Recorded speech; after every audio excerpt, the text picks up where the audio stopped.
Welcome back. You continuing to watch our live coverage here from Davos 2025. I'm Shereen Bhan, and this is our CNBC-TV18 studio at the World Economic Forum. Remember, we've been covering the World Economic Forum's annual meeting for 20 years here from Davos. And joining me now is the big man himself, Borge Brende, the president of the World Economic Forum. Great to have you back, Borge. Thank you very much for joining us here. Davos 2025. Thank you so much. Great to see you. Great to be on your program.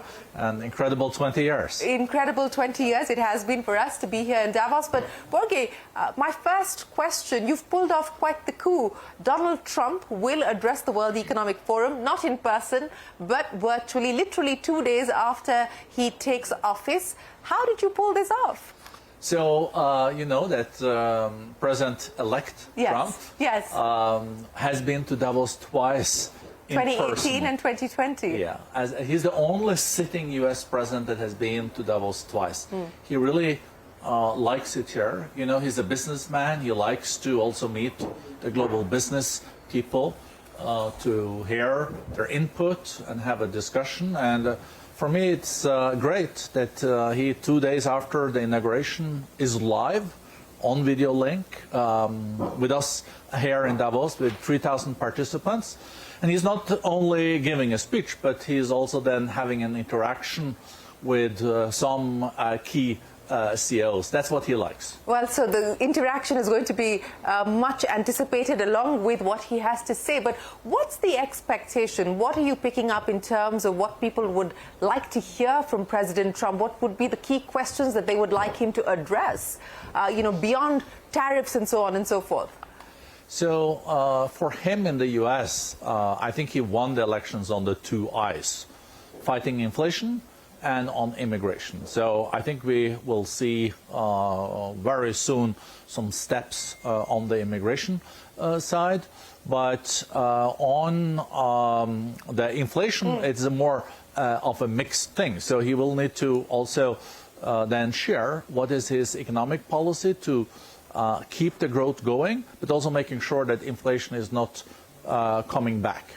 On inflation, since you said that that is likely to be one of the big focus areas, the concern is that with the tariffs, whether it's 10, 20 or as high as 60%, which has been the threat, that could have an inflationary impact. What is the expectation that you're going with in terms of just how severe the tariffs are likely to be and the implications and the impact on that on world trade as well as U.S. inflation? So on inflation, of course, tariffs can play a role. But we also know from Trump 1.0, his first period, now we're Trump 2.0, that he used also tariffs to negotiate. And he already had a call with President Xi Jinping of China yesterday, and they spoke and also discussed many issues and topics. So I think on the tariffs, we will also see what it really ends with. I think he's going to use it as a negotiating position, especially where he feels that the U.S. has a big trade deficit. And of course, the biggest trade deficit he has with China. He also has a trade deficit with Europe, but that is a little bit depending on how you look at it. If you also add services and you add digital trade, it's pretty much the same. And I think digital trade and services also plays a big role in the trade with India. Well, you know, you talked about his ability to negotiate deals. I'll ask you this in the context of what we're likely to see happen as far as TikTok is concerned. At this point in time, it still faces an uncertain future. It's already gone dark in the U.S. To meet that Sunday deadline. But President Trump has said that he is likely to provide a 60 to 90-day window as a reprieve. Would that be an indication, if that were to go through, would that be an indication of his willingness to do business with China? So many premises in that question. Let's see what will happen with TikTok. I think what President Trump has said, that he wants American owners. And until there is no American owners, I guess he will keep the policy as it is today, following the Supreme Court decision. But, you know, with President Trump, there's also very interesting then to see what will now the policies be on, for example, immigration, because there are dilemmas there too. There's another topic that is up there. You know, 7 million people work in the construction business in the U.S. 2 million of them are probably then illegal immigrants. And if you then send them back, what will happen to prices and inflation? So I think there will be trade-offs too, but I think you will see less people coming over the borders. We already see that through the Mexican border, and maybe he will come up with a policy that is clearer. You can come to the U.S., but you have to apply. If you come yourself and illegally, there is no way. That's not the path to go to the U.S. Yes, and what will all of this, as you pointed out, you know, the impact on the construction sector, and what will all of this mean for U.S. growth is, of course, a question to watch. But let's talk about Europe as well. And, you know, you've got the German Chancellor here, you've got Ursula von der Leyen of the EU coming in as well, along with a whole host of other business leaders. What's the mood, what's the feeling now in terms of how 2025 is likely to shape up for Europe? So the growth in Europe is not what it should be, that's for sure. But there's also countries that are doing much better than others. Look at Spain and Greece. You know, Spain is today the Western economy that has the most substantial growth of all OECD countries. And also Greece is doing much better. They were kind of written off 10 years ago. Today it's the country that used to be the engine of the European growth. Germany that is in trouble. But I think also with reforms in Germany, we should never write off Germany. I think in a few years, they are an industrial engine. So they will come back, but they, of course, they have to see also some structural changes to revive growth. Let's talk about Asia as well. And of course, I'll start by talking to you about China and the outlook there as far as China is concerned. You know, the measures already taken, but the anticipation and hope of further stimulus measures from China. How do you see what's going on there? We will know more when Vice Premier Mr. Ding speaks to the Davos community in the opening sequence after Ursula von der Leyen on Tuesday. But in addition to slowing growth, of course, China is also faced with some structural challenges. Sinking workforce, they also have a property market they have to deal with, and they have some deflation also. So there are like these three Ds for them, deflation and also then demography and then the debt piece in addition related to the property market. So in addition to stimulus that I think will come, I think they will also have to address these more structural challenges. But you know, the retirement age is pretty low in China. So if they increase the retirement age, they can also then make up for the decrease in the workforce, and they can also have more incentivize more women working. So they have their tools, and you know, they're still expecting 4 to 5% growth this year, and that's also in our predictions. You know, the theme of Davos 2025 is collaboration in an intelligence age. But, you know, we're seeing more confrontation than collaboration. And your own report that you've done with McKinsey puts a question mark on how much collaboration is likely or even possible. So where do we go from here in an era of confrontation with the hope of collaboration? It is true that if you look at not this backdrop, but the geopolitical backdrop that we are faced with, it's the most challenging in generations. That's for sure, because you have conflicts and you have also severe competition. But what we are arguing, even in a situation where, for example, G2, US and China, or even G3, if you then include India in this, and G4 if you include EU, will be in their national interest in some areas to collaborate. So before it was a different approach, maybe like win-win approach, but today it will be based on national interest. But I do think that national interest also will lead to collaboration. For example, the bird flu that we're seeing now spreading in the US, to deal with future pandemics. We have to work together. We're in the same boat when it comes to, for example, the wildfires we're seeing now in Los Angeles. This is a common challenge for the whole humanity. Look at, for example, cybercrime. Every year we lose $2 trillion and increasing in crime from cyber. I think everyone wants to fight this, every responsible government. So in these pockets and these areas, I think we can collaborate. And then there will be areas where there will be fierce competition on technologies, on trade, on digital trade, all this. But we just have to be realpolitical about it. Well, you know, you talked about technology and linking that to the theme here at Davos. I mean, for artificial intelligence, for generative AI, we've of course been discussing the need for a global framework. The World Economic Forum has been working on trying to put a global framework together. But again, I ask you this, because of national interest, sovereign strategic interest, is a global framework likely, possible, doable? I think it's not totally unlikely, but I think it's not going to be framework that then covers all these areas in a holistic way. The first collaborative initiative was between President Xi Jinping and President Biden in Peru during their meeting there, where they signed a protocol saying that AI has nothing to do with nuclear weapons. Of course, you should say that should have been a priori given, but at least they signed it. I think hopefully we can get the consensus that there is a good idea that the humans are on top of the algorithms and not the algorithms on top of the humans. But I think to establish these traffic rules when it comes to Gen AI and later on quantum computing, that is like breaking through all the security measures we have today, is incredibly important, incredibly important. And let's hope that next time Xi Jinping and President Trump talk together, they can even include some traffic rules for AI. Some traffic rules for AI. But, you know, speaking of global risks and the global risk report that the World Economic Forum puts out ahead of its annual meeting.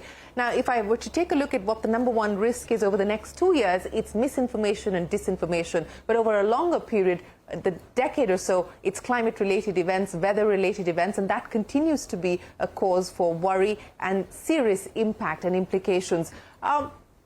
Which one do you feel more hopeful of being able to address collaboratively? Disinformation, misinformation, or climate and weather-related events?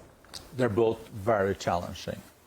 If you start with climate, I think we're already seeing in reality that the cost of inaction far exceeds the cost of action. And there is action. You know, we invest $2 trillion annually in renewables and in energy. So there is a big change, but it's not going fast enough. And fossil fuels are also incredibly, still an incredible part of the energy consumption. But over time, I think we will see agreement on mitigation strategies that will not end on 1.5 degrees as we agreed in Paris, but hopefully not too far from that. On the misinformation and the social media piece, it's also very challenging. If people stopped believing everything they read in social media, it wouldn't be a problem. You have to take it with such a pinch of salt.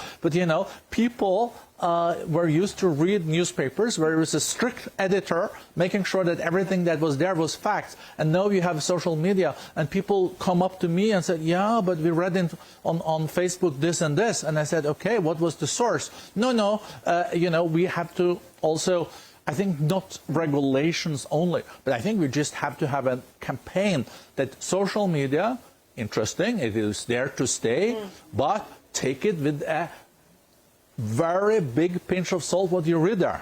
Okay, that's your approach to dealing with social media, Borge. And we're living in an era not just of President-elect Trump, but also of Elon Musk. So what do you think that's going to do as far as the information war is concerned, the artificial intelligence race is concerned, to have Elon Musk, you know, virtually play such a big role in the White House? So he's taking on a very important role under President Trump. He's going to be in charge of fighting red tape and making U.S. more efficient.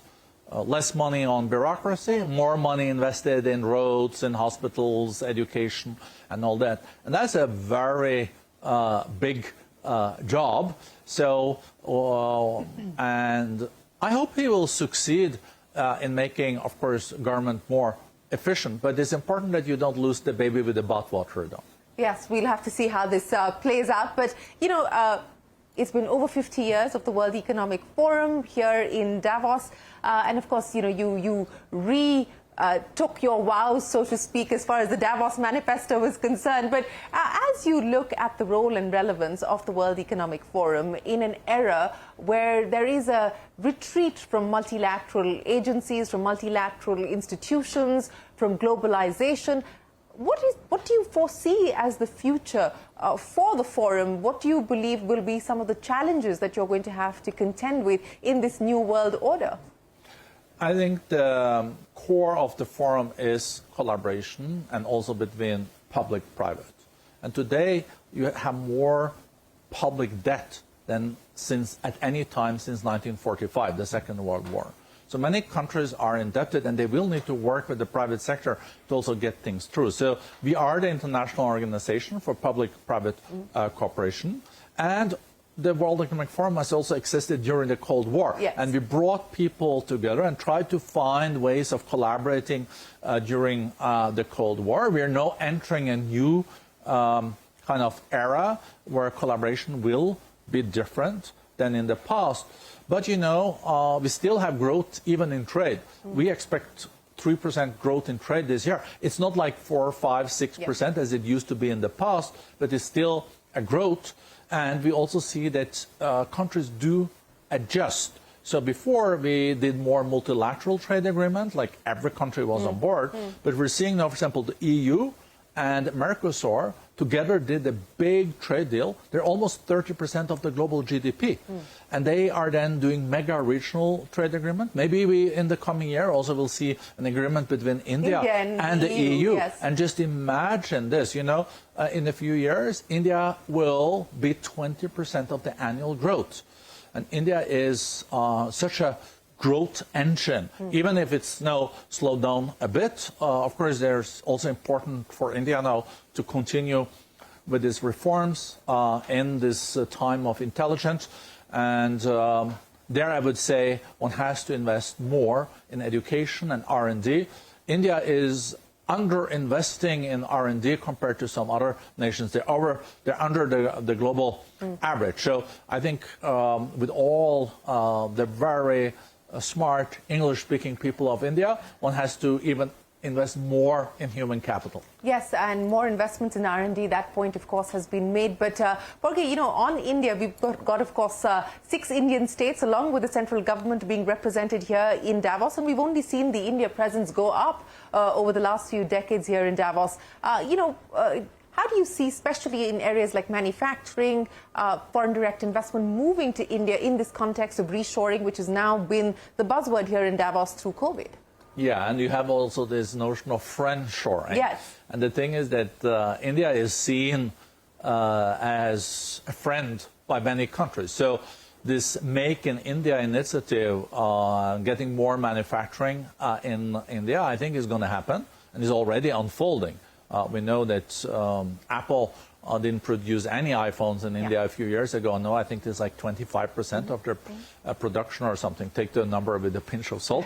But India is developing also when it comes to manufacturing. But what really works for India and also moving forward, where we do expect most growth in the decade to come, is on digital trade and on services. And these are 2 areas where India is very strong and has comparative advantages. And if it also can catch up on manufacturing, I think this can be a very good decade for India. I think it can reach 10 trillion, but it doesn't happen without the continuation of reforms and investments in what make India competitive, in roads, in competitive education, but also getting rid of getting rid of unnecessary bureaucracy and red tape. The latter is also important for India. Mm-hmm.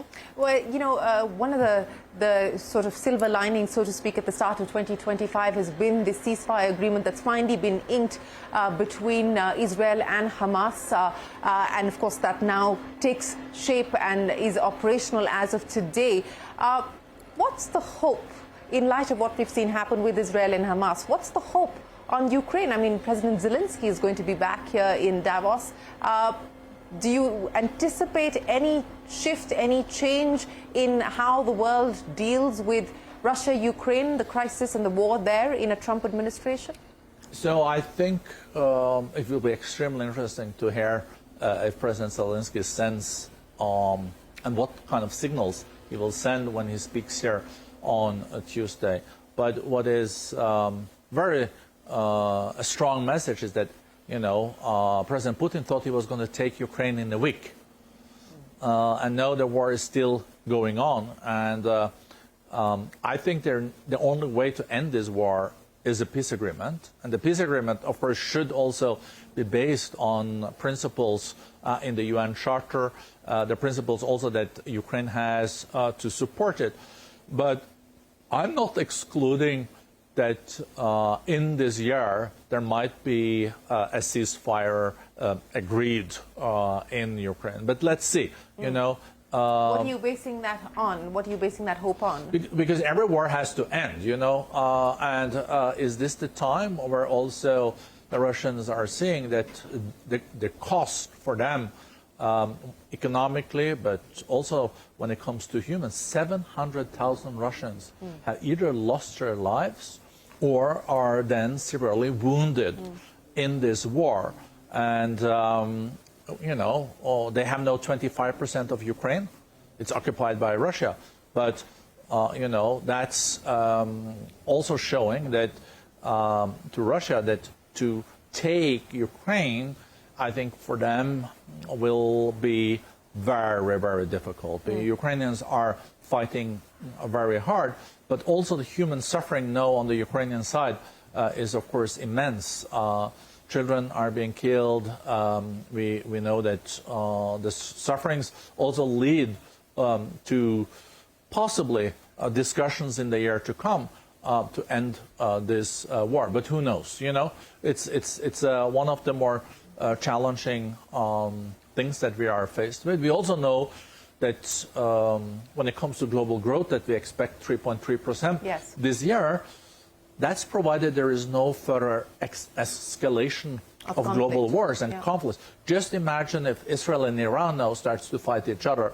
So no escalation in the Middle East, no further escalation also in Ukraine is part of that. And we'll also see how Syria develops. We will have the Syrian foreign minister joining us here on Tuesday. And will they be able to have an inclusive policy and a government that will also like really so they can find a path for more inclusiveness and people even returning to Syria. Yeah, absolutely, and then an election eventually as well. But, you know, we've got let me get your thoughts on a debate that's currently underway in India. And we had comments coming in from two leaders in India, of course, Mr. N.R. Narayana Murthy, and he believes that, look, at this point in time in India's growth and for the needs of its economy and for nation building, you know, a 70-hour week is par for course. And we also had the chairman of infrastructure conglomerate L&T saying he believes 90 hours should be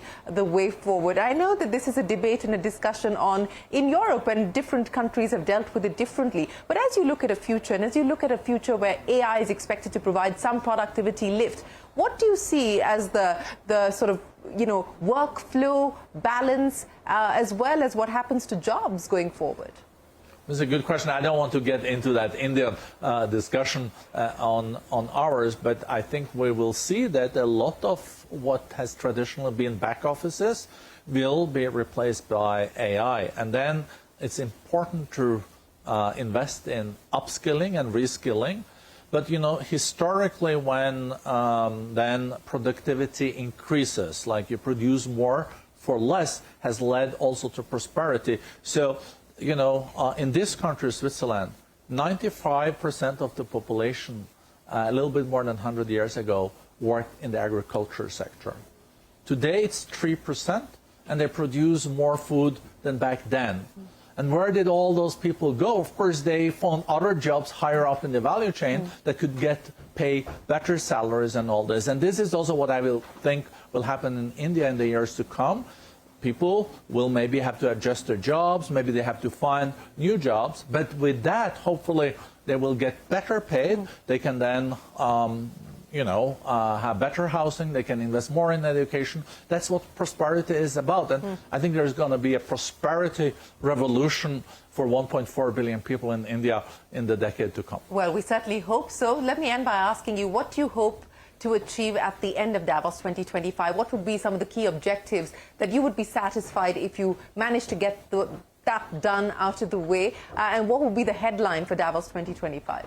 I hope that media people like you can conclude that by Davos, we were able to build a little bit more trust between countries, but also that companies say that they will play a role in making the world a little bit of a better place for 7.5 billion people on our planet. Well, we certainly hope that is the case. Borge Brende, always a pleasure. Thanks so much for joining us here in the CNBC-TV18 studio, for your time and for giving us a glimpse into what is top of mind here, what will be the issues that global leaders will discuss through the course of the next 5 days. Appreciate your time and thanks very much for joining us. We will take a break here on CNBC-TV18, but the conversations will continue. More collaboration, less confrontation. That's the headline coming in from Borge Brende. Back in a moment with more.